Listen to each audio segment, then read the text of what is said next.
बबीता जी, मथुरा से। राधा वल्लभ श्री हरिवंश गुरुदेव। गुरुदेव भगवान, आपके चरणों में कोटि कोटि प्रणाम। गुरुदेव भगवान, मंत्र में मन को और ज्यादा एकाग्रचित कैसे करें?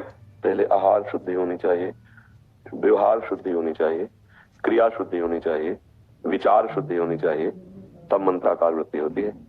आहार शुद्धि, जो आहार सात्विक है, सात्विक आहार भगवान को भोग लगता है। जो तामसिक है उसका भगवान को भोग नहीं लगता है। जैसे लाल मिर्च आदि से बहुत बने हुए पदार्थ या जो सड़ा करके पदार्थ बनाए जाते हैं, जैसे बाजार की सामग्रियां हैं, कल बनी हुई आज बिक रही हुई, इनमें तमोगुण की प्रधानता हो जाती है। आजकल जैसे ये ब्रेड और बहुत चीजें ऐसी बाजार की लेकर खाई जाती हैं, ये भजन में बाधा पहुंचाते हैं, भजन में रुचि नहीं। सात्विक अपनी रसोई में अपने भगवान के लिए भावना करके जब हम दाल रोटी सब्जी, अगर आपको बाल भोग करना है तो एक पराठा बना लीजिए, एक नमक से पा लीजिए। लेकिन बाजार की चीजें, जैसे अगर भजन में मंत्राकार वृत्ति करनी, ये बाहर के गोलगप्पा खा करके, बाहर की सामग्रियां पा करके चित्त वृत्ति रजोगुणी होती, भजन में नहीं लगती।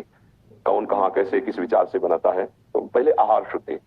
अगर हमारा आहार शुद्ध है और अल्पाहार, जितने में हमारा आधा पेट भर जाए उतना भोजन, आधे पेट में जल और वायु के लिए छोड़ दें, फिर दोबारा पाले 6 घंटे बाद, 8 घंटे बाद। लेकिन इतना आहार ना ले ले कि हमारा चिंतन पेट का ही हो, वजन इतना बढ़ जाए कि हमारा सांसारिक चिंतन होने लगे, भगवत चिंतन छूट जाए। ये अनुभव की बात है। अगर अच्छे अच्छे पदार्थों को भरपेट पा लिया है तो भजन में रुचि नहीं होगी। भोजन जो रुचिकर लगा तो भजन में रुचि नहीं होगी। ये पक्का सिद्धांत है।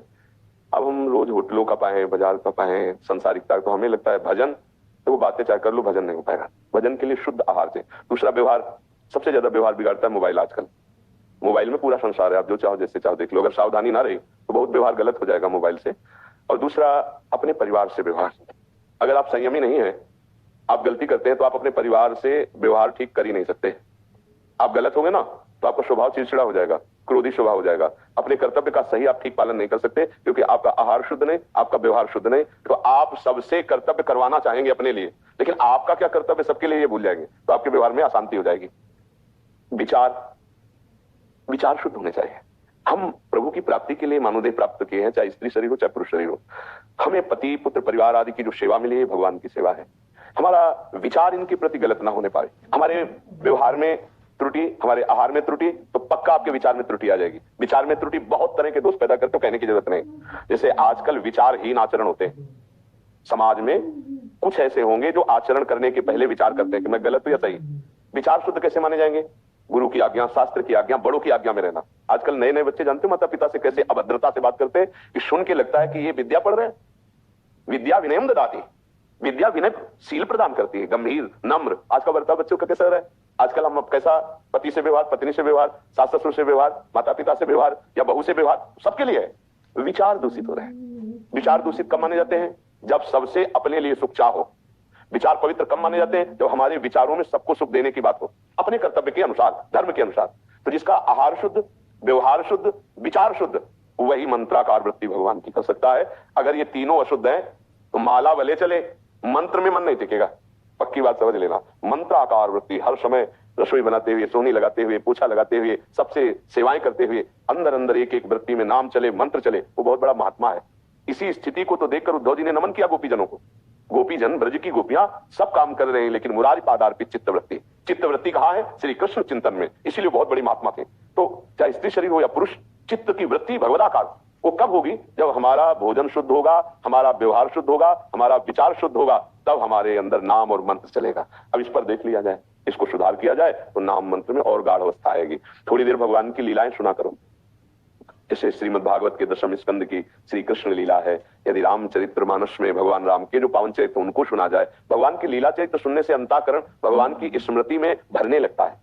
और भगवान की लीला चरित्र और कहीं ना जाके सुनो तो अपने घर में पढ़ सकते हो। अगर पढ़े हो तो हिंदी से आते हैं, भगवान को ही भगवान की लीला चरित्र सुना रहे हैं। एक अध्याय भागवत का सुना दिया, 2-4 श्लोकों का अर्थ गीता जी का भगवान, और उसी का मनन किया। इससे जैसे हम पात्र को मंजना से मांजते हैं ना, उसकी गंदगी दूर होती है। ऐसे ही जब हम भगवत चर्चा सुनते हैं और उसका मनन करते हैं, आज सत्संग में क्या कहा गया, आज ये मनन, तो ये मन को मांजता है, मन को पवित्र करता है। और पवित्र मन ही भगवदाकार होता है।